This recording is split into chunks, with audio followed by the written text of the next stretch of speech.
120 হার্জের যে প্রবলেমটি S22 ultra, এটা আজকে আপনাদের সামনে রিপেয়ার করে দেখাবো। আসুন, আমরা প্রথমে হট এয়ার গান দিয়ে আমরা ব্যাকশেলটা করে আশা করে হিট দিয়ে নেব, যাতে আমাদের যে ব্যাকশেলের ব্যাক পার্টটা আছে এটা আমাদের রিমুভ করতে সুবিধা হয়। এবং দেখতে পাচ্ছেন আমরা যে একটা ওপেনার শিল্ড দিয়ে এটা ব্যাকশেলটা রিমুভ করে নিলাম। এখন আমাদের ক্যামেরা প্রোটেকশনের জন্য একটা হিট সিল ইউজ করতে হবে, যাতে ক্যামেরায় কোনো ডাস্ট বা কোনো স্ক্র্যাচ না পড়ে আপনার যে ছবির কোয়ালিটি খারাপ হয়ে যায়, সেটার জন্য আমরা একটা প্রোটেকশন ব্যবহার করি। এমন যে স্ক্রুগুলো আমাদের প্রত্যেকটা খুলে নিতে হবে, কারণ আমাদের মাদারবোর্ড, ব্যাটারি সব কিছু বডির থেকে আলাদা করে ফেলতে হবে কাজের ক্ষেত্রে। আমরা সাবধানতার সাথে সকল স্ক্রুগুলো খুলে নেব। দেখতে পাচ্ছেন আমরা এক এক করে টোটাল স্ক্রু ফোন থেকে খুলে নেব। এবং ব্যাটারি, তারপর মাদারবোর্ড রিমুভ করার সময় আমরা খেয়াল রাখবো যাতে কোনো কম্পোনেন্ট না নড়ে যায়, কারণ কাস্টমার এসছে আমাদের শুধু ডিসপ্লে রিপেয়ার করতে, অন্য কোনো সমস্যা যাতে না হয় সেক্ষেত্রে খেয়াল রাখতে হবে। খুব সাবধানতার সাথে এগুলো রিপেয়ার করব।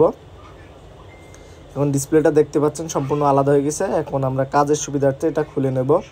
দেখতে পাচ্ছেন আমরা কাজের সুবিধার্থে আগেই ডিসপ্লেটা খুলে নিয়েছি। দেখেন 120 হার্জের যে আপনার ক্যামেরার সাইডে যে লাইটটা আছে, দেখেন আপনাদের কাজের সুবিধার্থে সিগনেচার করে নিলাম। সেম এই ডিসপ্লেটাই আজকে আপনাদের সামনে রিপেয়ার করে দেখাবো, যে আমাদের অত্যাধুনিক ম্যাশিং আছে, ম্যাশিংয়ের মাধ্যমে। এবং এটা দেখেন সেম ডিসপ্লেটা এখন কাজ করব, যেখানে ফল্ট আপনার অ্যাকুরেটলি, সেখানে ফল্টটা আমরা রিপেয়ার করব। যে আমাদের মাইক্রোস্কোপ আছে, আমরা যেটা দিয়ে কাজ করি, আমরা রিপেয়ারের মাধ্যমে সুদক্ষ কারিগর দ্বারা আমরা এটা রিপেয়ার করে থাকি। এখন সেম যে ডিসপ্লেটা দেখাইছিলাম, ওই ডিসপ্লেটাই আমি 99% রিপেয়ার করে আপনাদের সামনে দেখাবো। দেখেন, একটু লক্ষ্য রাখুন আমরা কিভাবে কাজ করতেছি। দেখেন সিগনেচার করা ডিসপ্লেটা আমাদের কাজ ওকে হয়ে গেছে। আলহামদুলিল্লাহ, কাজটি টোটালি সম্পূর্ণ হয়েছে। এবার আমরা চেক করব কোনো জায়গায় ঘাটতি আছে কিনা কাজে। আপনারা দেখতে পাচ্ছেন যে 120 হার্জ বা 160 হার্জের যে প্রবলেমটা ছিল আপনাদের দেখাচ্ছি, টোটালি আর কোনো প্রবলেম নেই। যাদের আপনাদের S22 আলট্রা ডিসপ্লে প্রবলেম আছে আমাদের সাথে যোগাযোগ করতে পারেন। এখন ফোনটি আবার পুনরায় অ্যাসেম্বল করব। ডিসপ্লেটা ভালো করে গ্লু লাগাই নেব, যাতে কোনো ডাস্ট না যায়।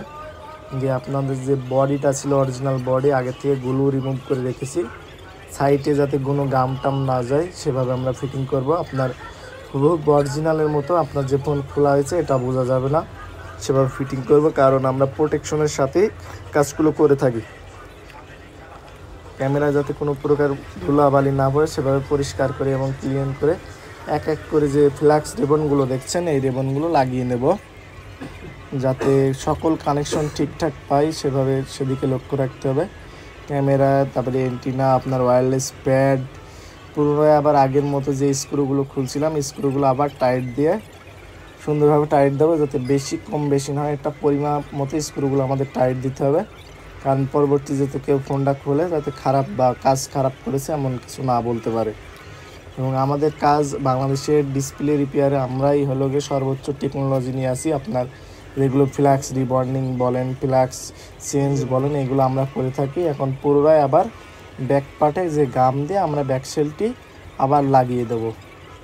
দিয়ে আমরা এক্ষেত্রে আপনার অনেক সময় রাবার ব্যবহার করি, কারণ এই মডেলটাই সব ক্ষেত্রে রাবার ব্যবহার করা যাবে না। সেক্ষেত্রে আমরা যে হিটপ্রুফ টেপ আছে, এক এক করে আমাদের পরিমাপ মতো জায়গা যেখানে যতটুকুনো প্রয়োজন ততটুকুনো আমরা লাগিয়ে দেব, যাতে ফিটিংটা সুন্দর পাই আমরা। ওদের ফিডব্যাক, কাজের যে ফিডব্যাকটা সেটা সুন্দর আসে, এবং কাজের মান ঠিক রাখার জন্য আমরা দেখছেন টোটালি আমরা সেটটি ফিটিং করে ফেলেছি, কোনো জায়গায় আর সমস্যা নেই। আপনি একটু দেখেন, এই দেখেন টোটাল আলহামদুলিল্লাহ ফোনটি ওকে হয়ে গেছে।